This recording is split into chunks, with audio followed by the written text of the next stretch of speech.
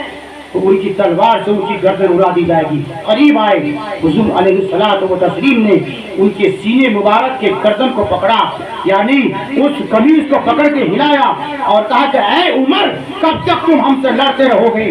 اب بھی تو اسلام کی مخالفت کرنا چھوڑ دو اور داخل اسلام ہو جاؤ۔ حضرت عمر نے کہا یا رسول اللہ صلی اللہ علیہ وسلم، میں داخل اسلام ہونے کے لیے آیا ہوں اور میں کلمہ طیبہ پڑھتا ہوں، اشہد ان لا الہ الا اللہ اشہد ان محمد عبدہ۔ نعرہ تکبیر، نعرہ رسالت، مسلک اعلی حضرت، ذکر شہدائے کربلا، مذہب اسلام، مذہب اسلام، نعرہ تکبیر، نعرہ رسالت۔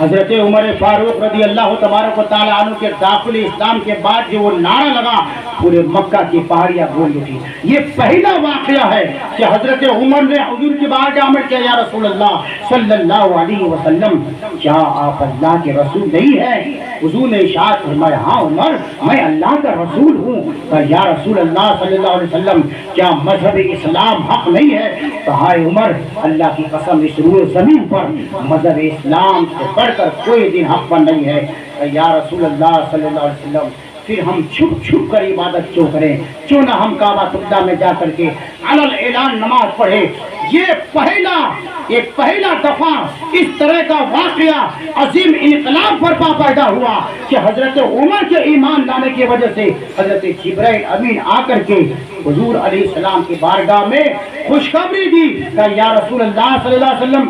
پھر ایمان والوں کو نہیں، صرف ایمان والوں کو خوشی نہیں ہوئی، بلکہ عمر کے اسلام لانے کی بنیاد پر آسمان میں فرشتے بھی خوشیاں منا رہے ہیں، آسمان میں فرشتے بھی خوشیاں منا رہے ہیں۔ حضور علیہ السلام نے دو جماعت فرمائی، ایک جماعت حضرت عمر فاروق کے یعنی 20 آدمیوں کی سربراہی میں، اور دوسری جماعت حضرت امیر حمزہ کے سربراہی میں۔ یہ پہلی دفعہ ہے کہ کھلم کھلا وہاں پر مسجد حرام میں نماز ادا کی گئی، جب 7 اعلان نبوت کا 7واں سال ہوا اور ظلم و ستم کی انتہا ہو گئی۔ تمام اہل مکہ نے یہ میٹنگ کیا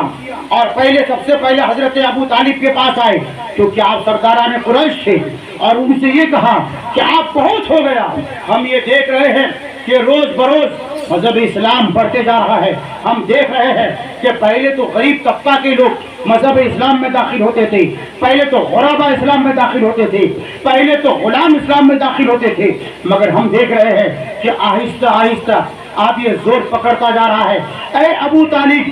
آپ کے سامنے ہم بچے ہیں، آپ مکہ کے جو ہیں سردار ہیں، ہم آپ کے پاس اس لیے آئے ہیں کہ آپ کا بھتیجا محمد صلی اللہ علیہ وسلم اگر اسلام کی تبلیغ کو نہیں روکتا ہے تو ہمیں آپ ہمارے حوالے کر دیجئے، ورنہ ہم آپ کے سامنے ایک فیصلہ کن بات رکھتے ہیں۔ اگر ان کا مقصد یہ ہے اسلام کی تبلیغ سے کہ بڑے بادشاہ کے گھر کسی لڑکی سے یا بادشاہ کی لڑکی سے یا امیر گھرانے سے ان کو شادی مقصود ہے، تو جہاں وہ کہے ان کی ہم شادی کرا دیں گے۔ اگر ان کا یہ مقصد ہے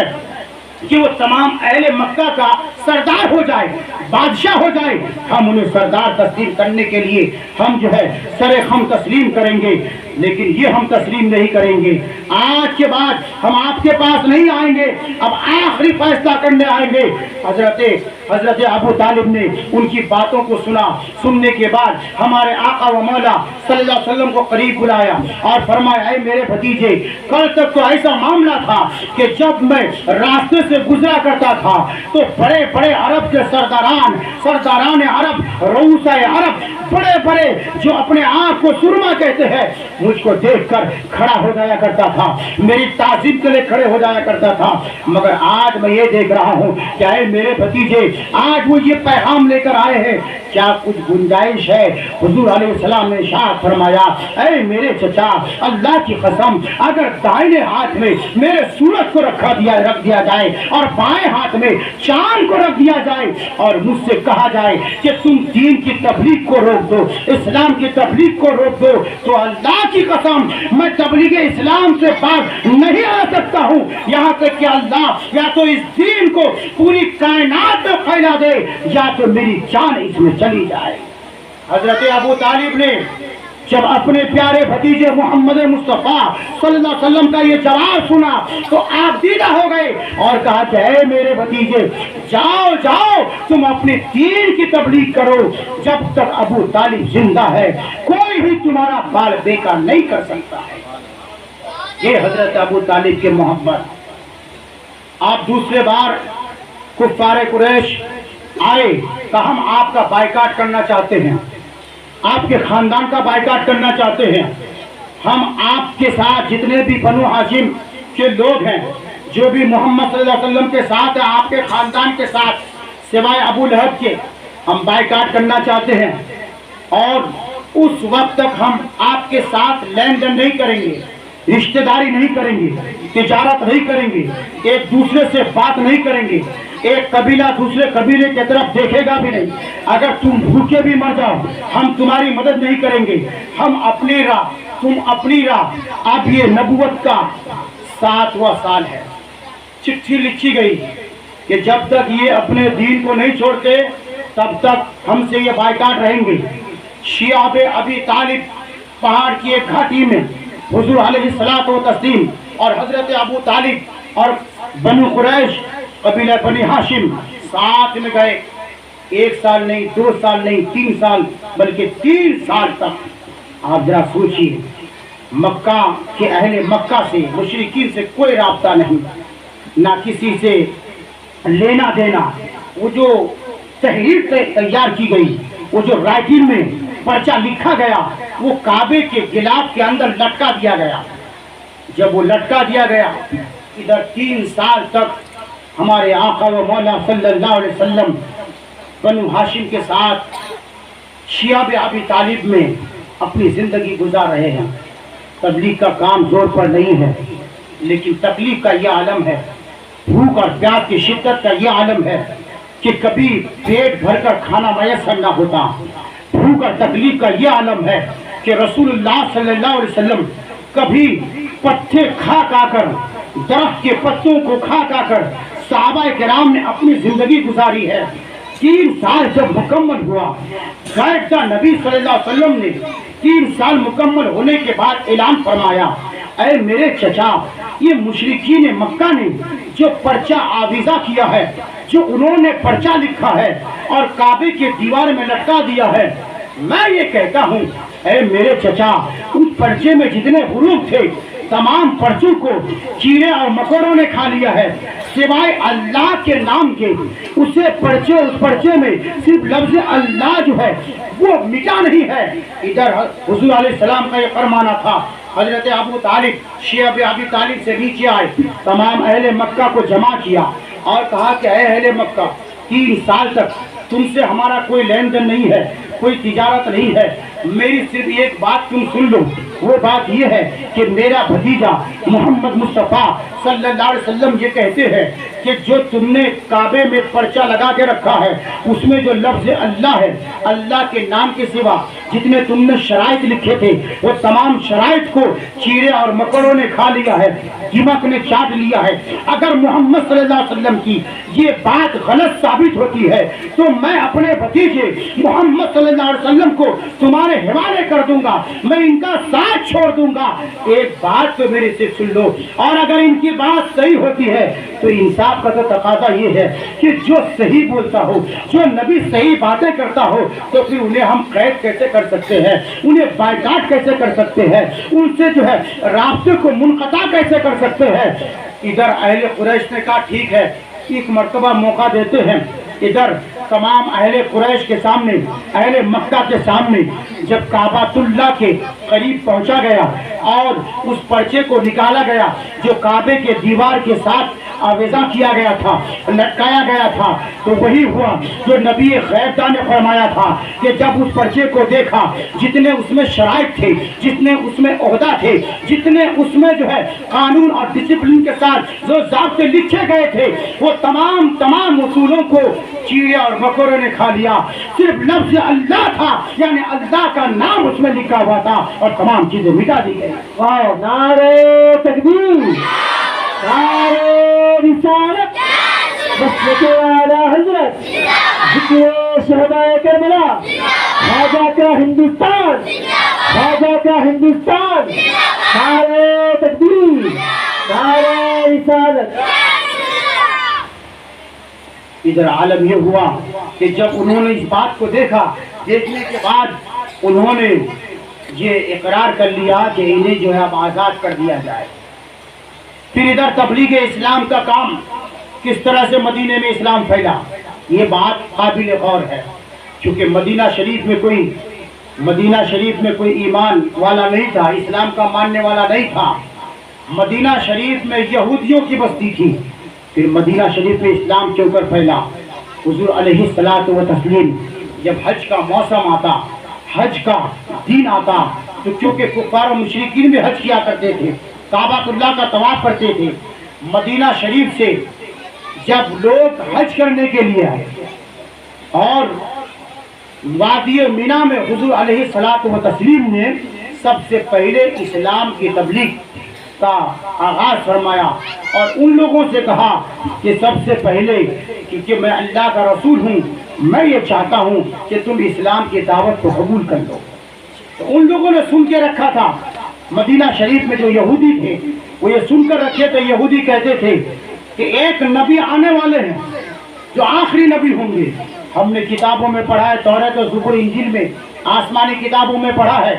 اور اس نبی کے بعد کوئی نبی آنے والا نہیں ہے۔ جب وہ نبی آ جائیں گے، یہودی کہتے تھے مشرکین سے، تو ہم اس پر ایمان لے کر آئیں گے، اور تمہیں جس طرح سے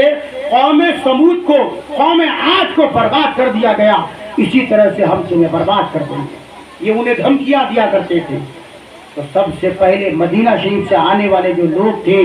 وہ قبیلے کے لوگ، انہوں نے داخل اسلام ہوئے اور اسلام کو قبول فرما لیا۔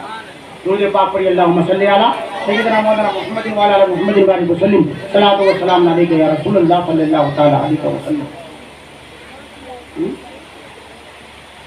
صلی اللہ تعالی علیہ وسلم۔ ادھر حضور علیہ الصلوۃ والتسلیم تبلیغ کا کام فرما رہے ہیں، ادھر یہ لوگ جو مدینہ شریف پہنچے انہوں نے اسلام کی تبلیغ کا کام شروع کیا۔ پھر دوسرے سال حضور علیہ الصلوۃ والتسلیم نے دوسرے قبیلوں کو دعوت دی، پھر وہ لوگ داخل اسلام ہو گئے، اور حضور علیہ السلام نے ان کے لیے قاری کو مقرر کیا، یعنی انہیں دین اسلام سکھانے کے لیے حضرت مصعب بن عمیر رضی اللہ تعالیٰ عنہ کو ساتھ میں بھیجا کہ جاؤ مدینہ شریف میں جانے کے بعد وہاں پر اسلام کی تبلیغ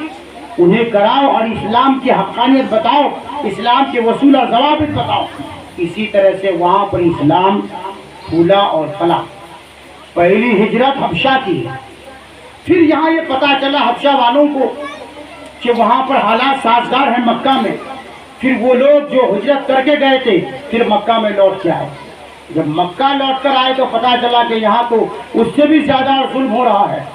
پھر یہ لوگ دوسری بار ہجرت کر گئے، اس میں 80 مرد اور 18 عورتیں تھیں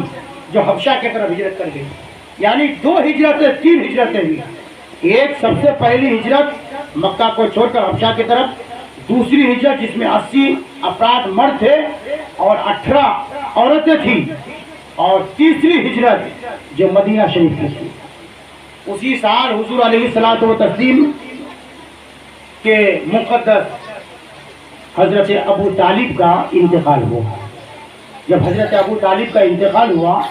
تو حضور علیہ الصلوۃ والتسلیم کو بڑا رنج اور غم ہوا، کیونکہ ظاہری طور پر جو مددگار تھے اسلام کے پھیلانے میں، اسلام کے نشر و اشاعت میں،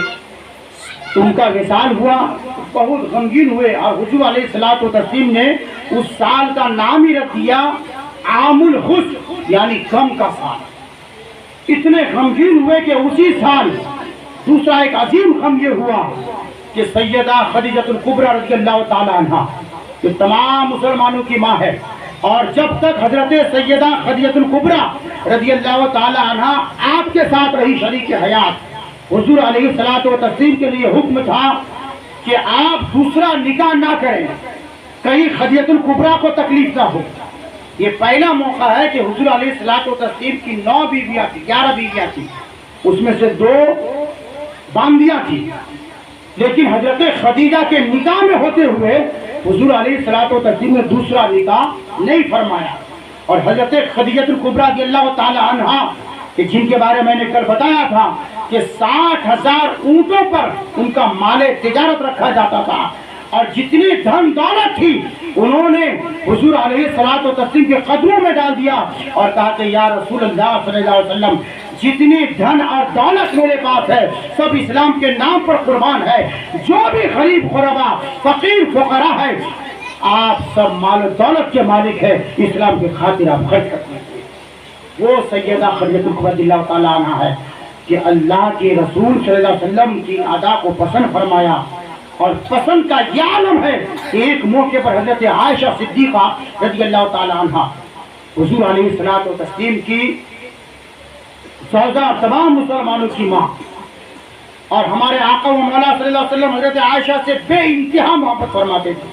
اس لیے کہ حضرت عائشہ صدیقہ کا جو نکاح ہے خود اللہ نے حضور علیہ الصلوۃ والتسلیم سے فرمایا تھا۔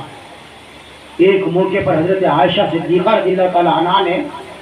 ارشاد فرمایا، عرض کیا کہ یا رسول اللہ صلی اللہ علیہ وسلم، جب بھی میں دیکھتی ہوں تو کیا آپ اس بوڑھی عورت کا ذکر کرتے رہتے؟ اب آپس میں اتفاقاً انسانی ایک صفت ہے،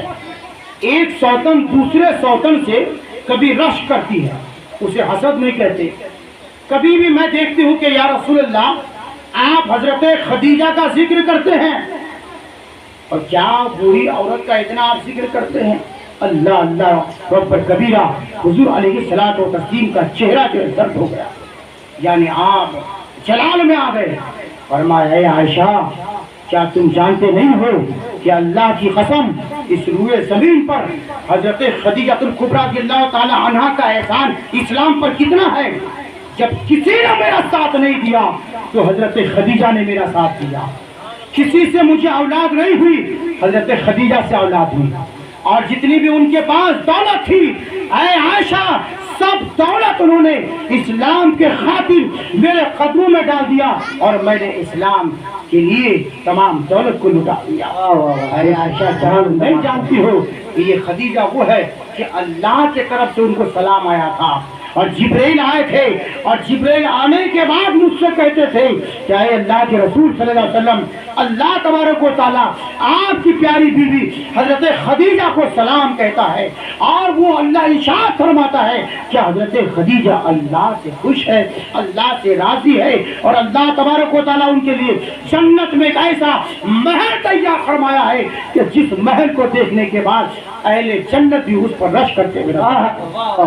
سبحان اللہ سبحان اللہ۔ حضرت عائشہ نے کہا یا رسول اللہ صلی اللہ علیہ وسلم، دل میں